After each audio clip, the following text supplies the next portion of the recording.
Welcome to Michigan's World War I Centennial News Report for December 2013. This program's about holiday meals of the U.S. Army during World War I. I'm your host, Dennis Skupinski.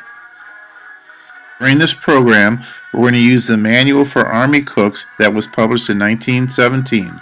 We're going to use some of the recipes that are over 100 years old that the U.S. Army used back during World War I.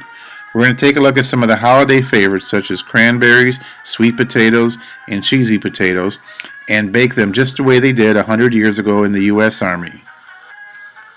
If you would like to use some of these recipes for your holiday festivities, go to Michigan's World War I Centennial Facebook page. All the recipes used in this program will be posted there.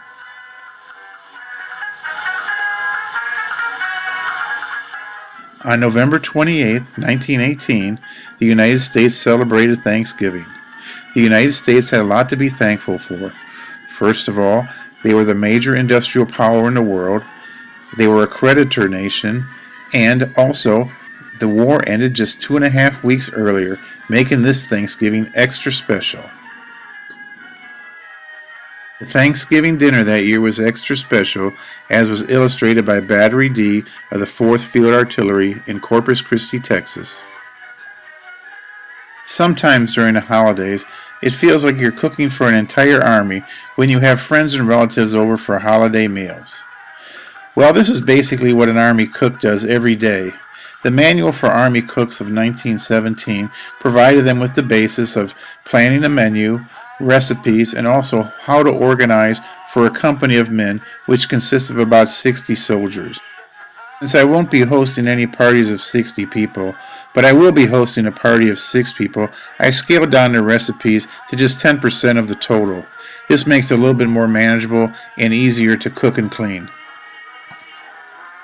The film footage that you're watching is from the First World War. It shows U.S. Army cooks preparing a meal for their soldiers. Not only does it show preparing of the food, but also it shows the transportation of supplies needed for each meal.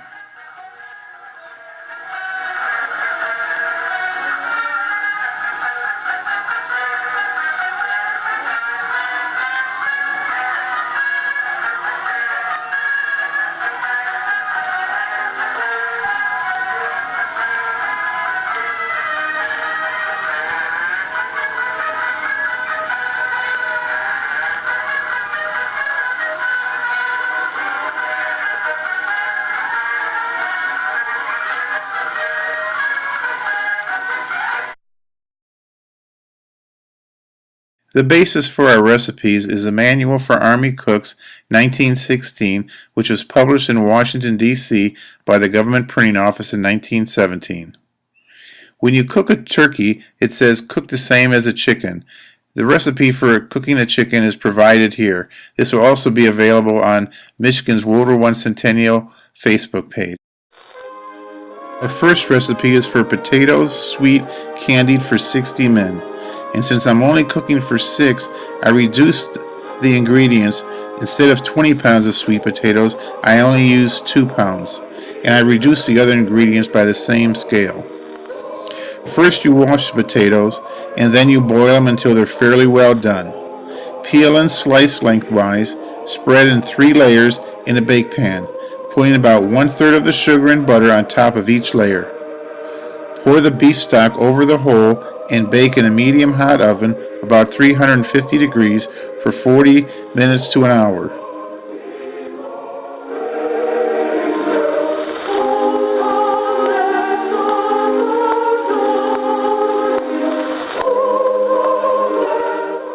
I used unsalted butter, light brown sugar, and pre-made beef stock. After about 45 minutes at 350 degrees, I pull the potatoes out, and this is what they look like. Potatoes, sweet, candied. Our second recipe is potatoes, sweet, baked for 60 men. The ingredients are 22 pounds of sweet potatoes. I reduced this to 2.2 pounds. First of all, you wash them well and remove all the defective spots. Place in a bake pan and cover with a second pan to prevent evaporation while baking. And bake until well done, usually about 350 degrees for about 35 minutes. If desired, the potatoes may be peeled and rolled in fat and lightly sprinkled with sugar, salt before baking.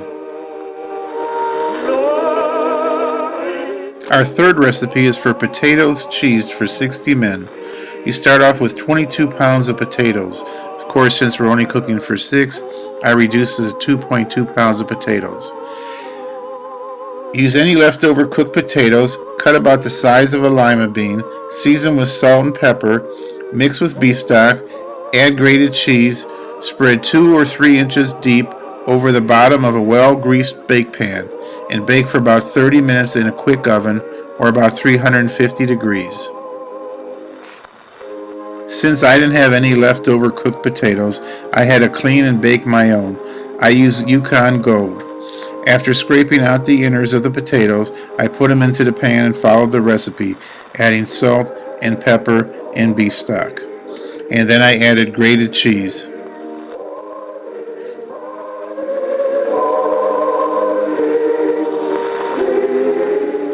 One of the byproducts of cooking your own potatoes is that you have leftover potato skins, which you can turn into an hors d'oeuvre of baked potato skins. After about 30 minutes at 350 degrees, this is what your cheesed potatoes look like when they come out of the oven.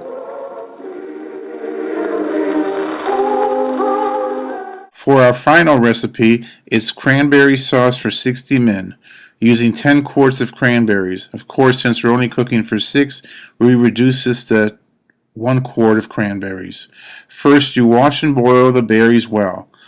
Put in a clean boiler and with about 1 inch of water, cover tightly and boil until the berries break to pieces and cover themselves with their juice. Remove the lid and let simmer in order to dry them out. Sweeten with sugar, boil about 5 minutes and pour them into an earthen or wooden vessel and cool. Serve cold with chicken or turkey or nearly any kind of meat or cake.